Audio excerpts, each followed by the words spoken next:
Saudara, adu gagasan menyampaikan visi misi Capres terus memanas. Saling serang terjadi saat debat ketiga antara Capres digelar pada Minggu malam di Istora Senayan, Jakarta. Dengan mengangkat tema mengenai pertahanan, keamanan, hubungan internasional, globalisasi, geopolitik, dan politik luar negeri.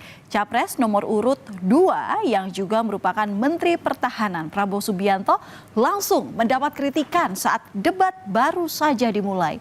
Bahkan etika berpolitik kembali diungkit hingga saling serang terjadi. Lalu bagaimana jalannya debat Capres yang berlangsung memanas semalam?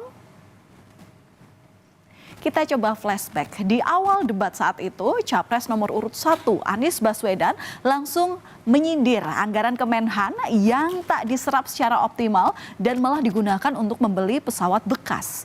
Anies juga saat itu menyinggung kepemilikan lahan Capres nomor urut 2 Prabowo Subianto yang awalnya disebut 340 hektar, kemudian diralat menjadi 340.000 hektar di tengah tentara Indonesia yang tak memiliki rumah dinas. Pernyataan Anies pun langsung direspons Prabowo hingga menganggapnya bahwa si Anies ini adalah salah data. Tak berhenti di situ, Anies juga mempertanyakan kepada Prabowo sebagai Menhan soal kompromi etika yang kemudian dibalas dengan jawaban Prabowo yang merasa keberatan. Anies menyinggung standar etika pemimpin dalam menjaga pertahanan dan kedaulatan negara hingga menyentil terkait fenomena orang dalam di beberapa proyek di Kemenhan. Tapi dalam kenyataannya Pak, ketika Bapak memimpin di Kementerian Pertahanan, banyak orang dalam pengadaan alutsista, PT Teknologi Militer Indonesia, Indonesia Defense Security, lalu orang dalam pengelolaan food estate, lalu ada kejadian-kejadian di mana kita semua menyaksikan ketika ada pelanggaran etika dan Bapak tetap jalan terus dengan cawapres yang melanggar etika. Artinya ada kompromi atas standar etika. Standar etika ini fakta. Dan kemudian dalam pidato Bapak mengolok-olok tentang pentingnya etika. Saya tidak tega untuk mengulanginya. Pertanyaannya, apa penjelasan Pak Prabowo soal itu semua? Jadi di mana masalahnya? Nah, saudara bicara etik, ya kan? Saya tuh keberatan karena saya menilai, maaf ya, karena Anda desak saya terus terang aja saya menilai Anda tidak pantas bicara soal etik. Itu saja. Saya merasa bahwa Anda itu posturing, ya. Anda tuh menyesatkan. Itu aja, ya. Saya boleh berpendapat kan? Saya menilai Anda tidak berhak bicara soal etik karena Anda memberi contoh yang tidak baik soal etik. Terima kasih. Saling serang antara Anies dan juga Prabowo terjadi hampir di sepanjang debat Capres. Capres nomor urut 2 Prabowo Subianto menyindir Capres nomor urut 1 Anies Baswedan soal tanggapan kerjasama Selatan-Selatan. Menurut Prabowo, Anies hanya bisa berbicara. Prabowo lebih setuju dengan tanggapan dari Capres nomor urut 3 Ganjar Pranowo. Prabowo menilai bahwa Indonesia dipandang oleh negara lain karena keberhasilan ekonominya. Sementara Anies menganggap tak hanya soal ekonomi, namun Presiden harus merangkul dan menjadi panglima diplomasi. Seperti yang dilakukan ketika era Bung Karno pada waktu itu, Ali Sastroamidjojo, apa yang dikerjakan? Merangkul semua. Membawa apa yang menjadi agenda Selatan-Selatan, bukan menceritakan agenda kita. Semua orang bisa baca di Google tentang apa yang kita kerjakan. Tapi kalau kita menjangkau pemimpin-pemimpin Selatan-Selatan dan Presiden menjadi panglima diplomasi, bukan sekedar hadir di forum-forum menjadi salah satu penonton, salah satu hadirin, tapi datang ke sana membawa ini agenda Selatan-Selatan.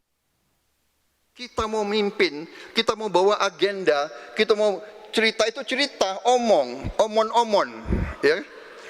Tak bisa. Kenapa negara-negara selatan sekarang melihat ke Indonesia?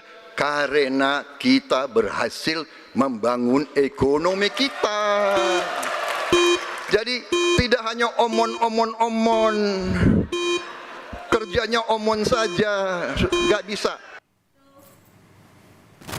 Melihat panasnya debat antara Anies dan Prabowo, Capres nomor urut 3 Ganjar Pranowo berusaha mendinginkan suasana. Ganjar pun kemudian berkelakar semoga dengan posisi podiumnya yang berada di tengah bisa menjadi pendingin antar keduanya. Kami persilakan Bapak Ganjar untuk menjawab pertanyaan dari Pak Prabowo. Waktu Anda 2 menit, silakan Bapak. Terima kasih. Mudah-mudahan saya didudukan di tengah memang agak mendinginkan dua kawan saya kiri kanan.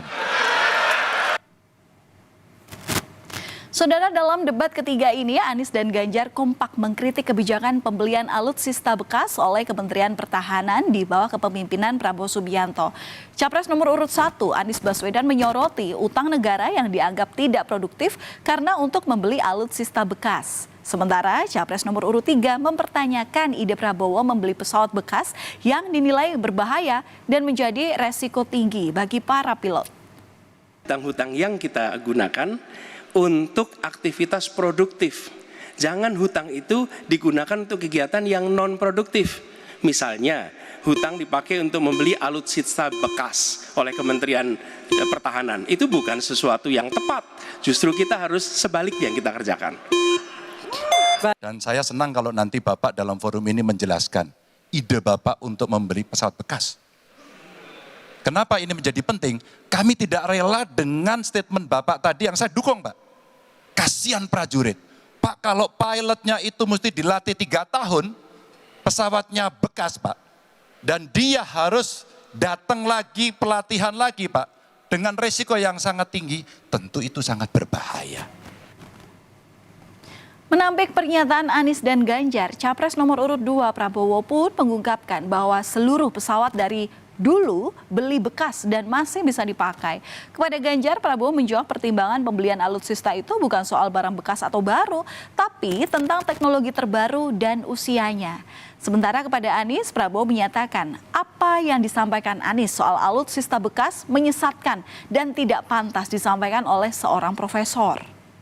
Ya, jadi dalam alat perang saya katakan bukan baru dan bekas, tapi usianya. Kalau pesawat flying hours. Dan tadi ya sekali lagi Pak Anies ngomong-ngomong barang bekas karena Pak Anies rupanya tidak mengerti masalah pertahanan. Ya tidak. Saya bersedia Pak Anies mengundang Pak Anies di tempat yang Pak Anies suka, kita diskusi. Saya akan bawa data.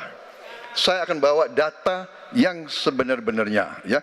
Jadi barang-barang bekas itu menurut saya menyesatkan rakyat. Itu Pak tidak pantas seorang profesor ngomong-ngomong begitu. Memasuki akhir debat Capres, Ganjar Pranowo menjadi panas usai data yang disampaikan dianggap salah oleh Prabowo.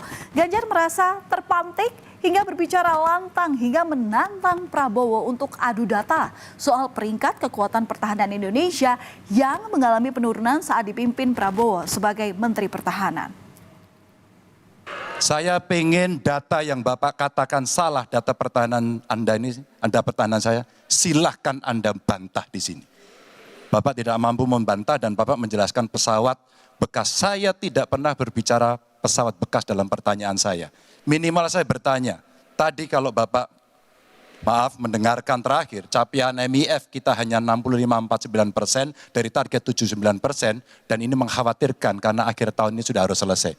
Bapak juga tidak menjawab. Jadi artinya sebenarnya apa yang Bapak jawab dari seluruh pengelolaan pertahanan yang ada di Indonesia ini? Ya, jadi begini, yang Bapak ungkapkan itu saya bisa bantah, waktunya tidak cukup, saya siap berjumpa dengan Bapak, mari kita bahas satu persatu akan saya buktikan. Saya butuh hari ini, Pak. Nggak bisa, saya tidak dikasih waktu. Jadi Anda tidak fair, Anda minta saya kasih penjelasan yang begitu rumit, tapi waktu saya terbatas. Jadi saya transparan, saudara. Panasnya debat Capres ketiga membuat dua calon presiden yakni Anies Baswedan dan Prabowo Subianto tidak saling bersalaman di akhir acara. Prabowo dan Anies terlihat bergantian menyalami Capres nomor urut 3 Ganjar Pranowo. Namun setelah itu keduanya tak tampak bersalaman satu sama lain. Anies Baswedan menyebut sudah mencari Prabowo, sementara Prabowo merasa tidak didatangi oleh Anies. Sesudah selesai saya mencari, tapi sudah tidak ada, jadi tidak tahu kemana harus salaman. Dia nggak datang ke saya lebih tua dari dia, saya lebih senior dari dia. Ya, oke, terima kasih. Meski berlangsung panas, para capres berharap debat Pilpres Minggu malam kemarin dapat menjadi penilaian masyarakat. Apakah ketiga kandidat ini benar-benar peduli dengan keinginan rakyat dan bangsa ini? Debat bukan sekedar saling serang, tapi harus dapat memberikan panggung dan sarana bagi pemilih dalam memperoleh informasi.